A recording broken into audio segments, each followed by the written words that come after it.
Hey guys, Mecha-san here, and they're back. It's time for Animaniacs. They are still as zany, And we're zany to the max. as animated, So just sit back and relax. You'll laugh till you collapse. We're Animaniacs. and just as Warner as ever. They got no shame, Have no shamey. and they couldn't care less about parents' complaints. Parents will complain. That's right, folks, it's the Animaniacs. I just seen the entire first season there. For context, I actually saw this on my Discord as a watch party here. We had a group of people just watching it. Some already seen it before me, some were fresh like me, so we had different viewpoints. And it's good. It's a good start here. There are flaws. I'll get to that when we get to that. But for the most part here, this is a good return to form here. And I can't wait for 4 more seasons here.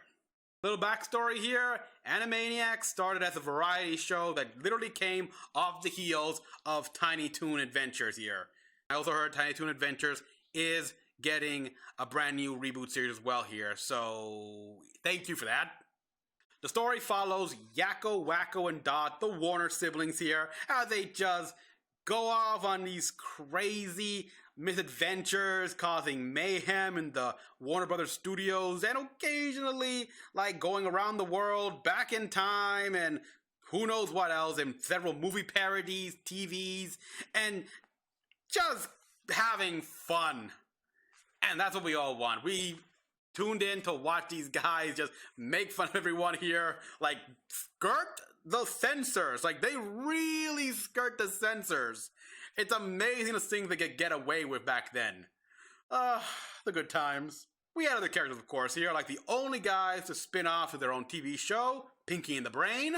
There was Slappy Squirrel and her nephew, Skippy. The Good Feathers, Minerva Minx, Buttons and Mindy, Rita and Runt, and so many others that I kind of forgot after a while. I still remember Chicken Boo, though.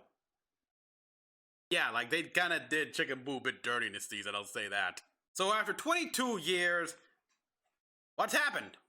What exactly has happened here? Well, we don't know for the Warners, because they just come back in after Spielberg reanimated them, and yeah, it's like they've been, I don't know, they've been living under a rock or something, because they have not seen or experienced the last 22 years, which is both a good and a bad thing when you think about it. So a lot of the things they see, it really surprise them. Some things stay the same, of course, like we got Ralph, the security guard. I wonder what happened to his wife and kid, though. I know he had a family. We saw that in, like, the Christmas Carol episode of the Animaniacs. But apparently the CEO retired because it's now a female CEO. Any interest in mentoring a young future CEO? No, I'm a firm believer in pulling up the ladder behind me. And a whole lot more has changed here. But for the most part, it's Animaniacs, people. Like, they got the original voices back. And the animation's a little different, but that's to be expected because it's all digital paint right now. No one uses cells anymore. I mean, at this point, who does use cells, and how much work would that entail? I don't know. I mean, no disrespect to the cells. Those were great. What they did back then was artistry, but time to move on. And if Warner even have to catch up as well here, there's great songs here. They also make fun of everything. Like, they make fun of themselves here, the fact they're a reboot here. A few jokes at just Warner Brothers themselves and, well, the movies they've made here, which have not been good. And if you look to your left, you'll see the soundstage where they filmed Batman. Oh. Versus Superman. But Animaniacs still keeps up to its variety, where they just tackle every genre, tackle political, movie cliches, movies, and take your pick here. It's really not that big of a loss here. That being said, I will say that after episode 1, things kind of took a dip in quality here. Some episodes weren't just not as funny or as memorable as the earlier episodes, which, to be fair, we don't remember every episode of the Animaniacs. I mean, some episodes just we forgot here because they weren't as just catchy or endearing, or they just didn't stick to us after so long. So we're not gonna get like all hits all along here. But I'm not saying that they weren't funny people. They were. I did still get some laughs and chuckles. Some situations were still hilarious, and like the period pieces and what have you. And the songs, of course, the songs were great. The songs were still I am getting tongue-tied. But that's been a thing of the Animaniacs here, where they make songs a lot of the times. We know the popular ones, of course, like the countries of the world, the capitals of America here, the President's song, and there are catchy songs like that in this first season. Of course, it's only like the first few episodes here where, say, Catching Up, Reboot It, and Suffragette City, I believe it's called here. Those were my favorites. So, out of all of them here. I still remember, of course, like, Make the World Cuter. That's still catchy. And Dot had a song about the first ladies of the United States of America.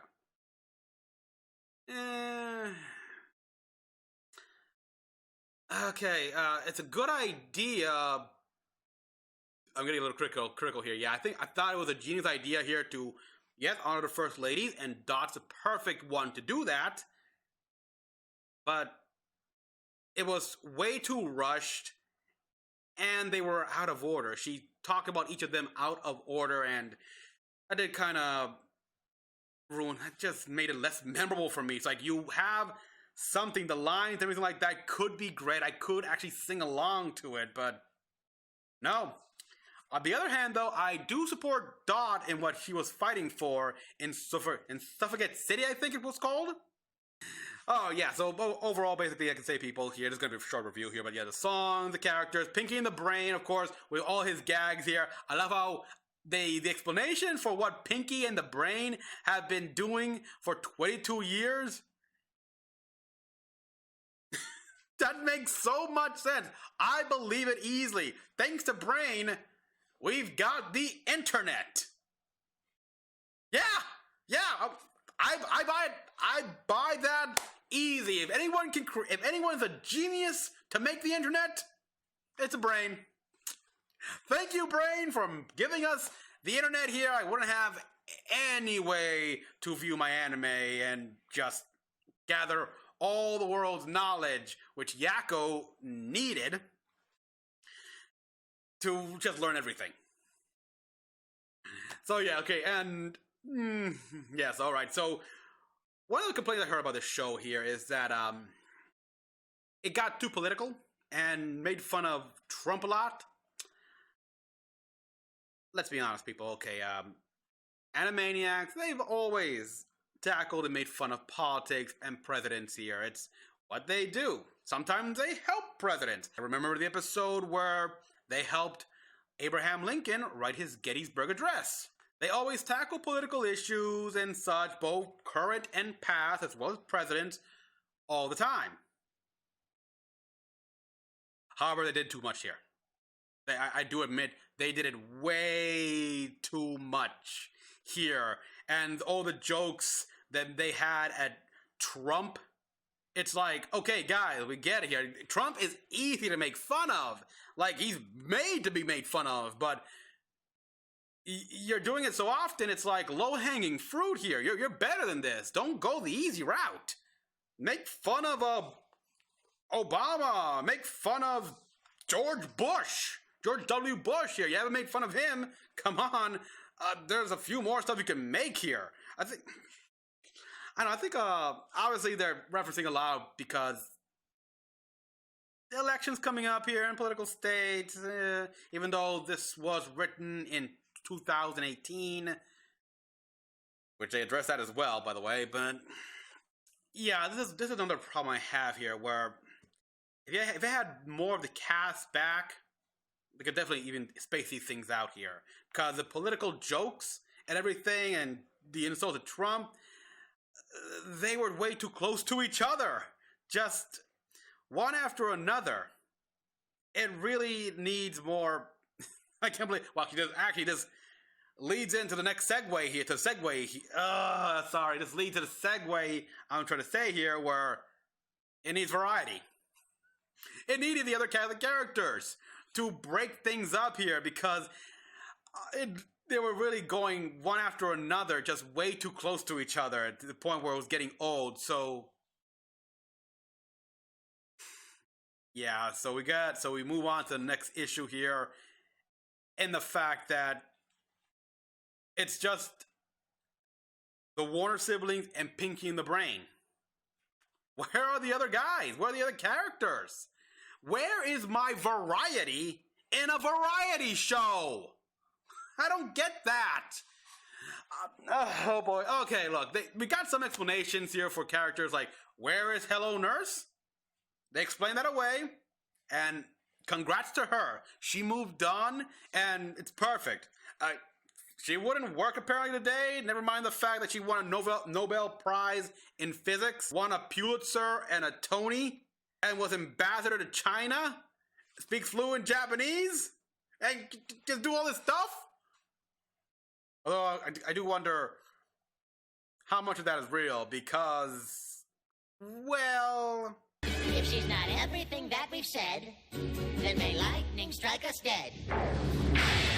So how much of that was actually them just overbloating things? Oh well, who knows? But yeah, we got an explanation to what happened to her, and fine. Still don't know what happened to the CEO, but then again, he could just retired after so long, and now he's living peacefully, probably far, far away from Burbank.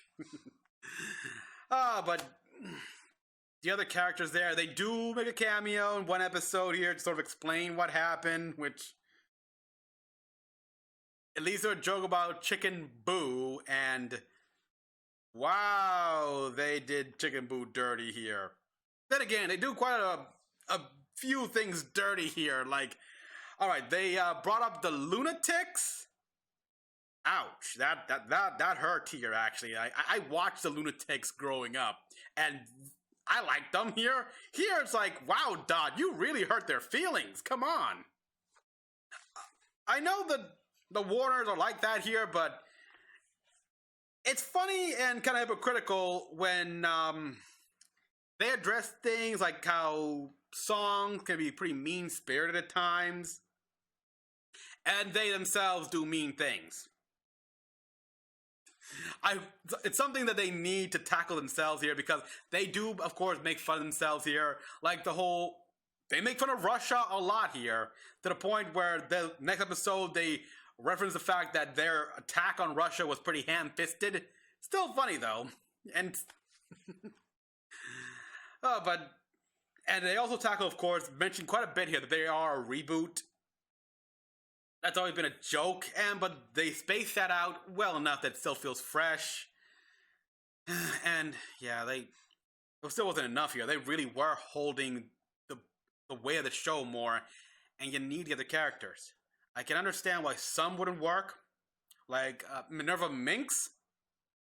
Yeah, in this day and age, she'd be hard to be okay with that here in this PC culture. But we would be deprived of scenes like this.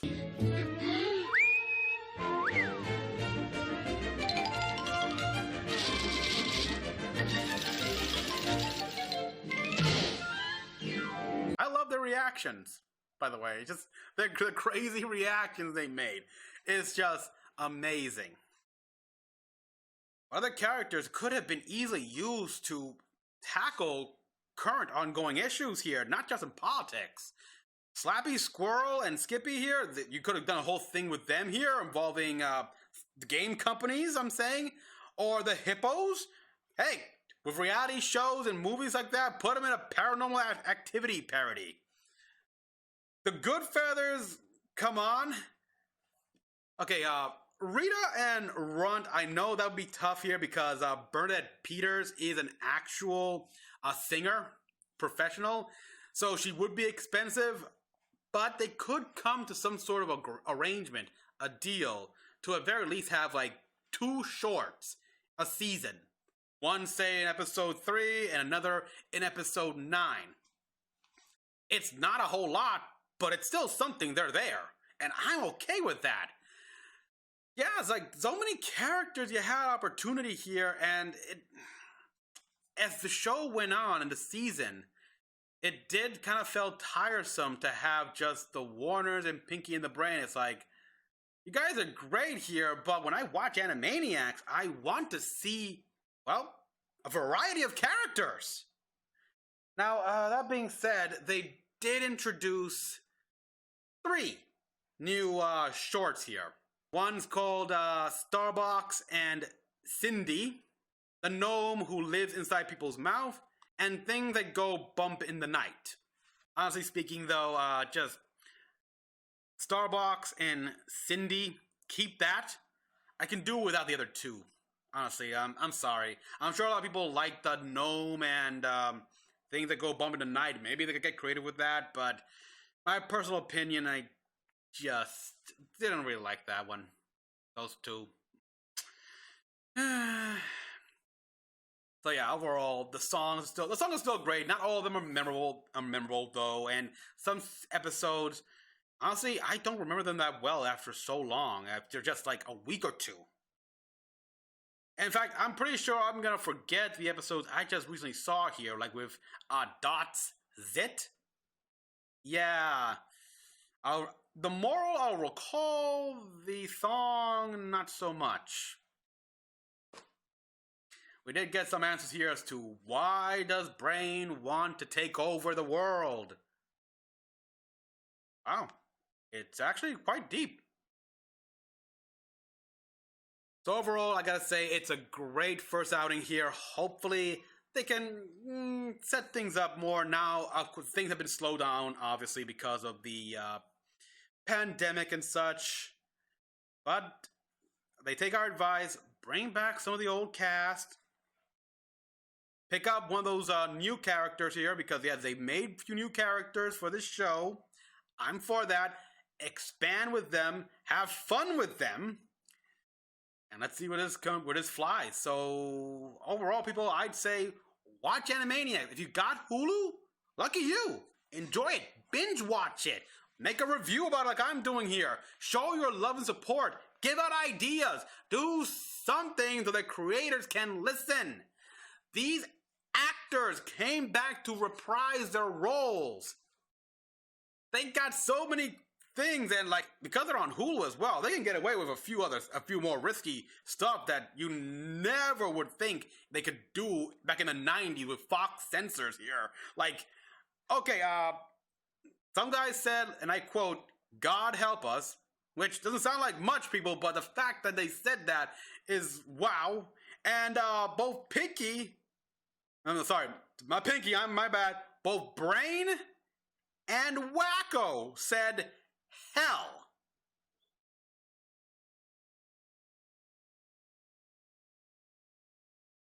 That just, what? Like, everyone in my Discord, we heard that, we stopped, they said hell. Like, Brain said, "I'll make her go through hell," and Wacko said, "I thought you were in hell."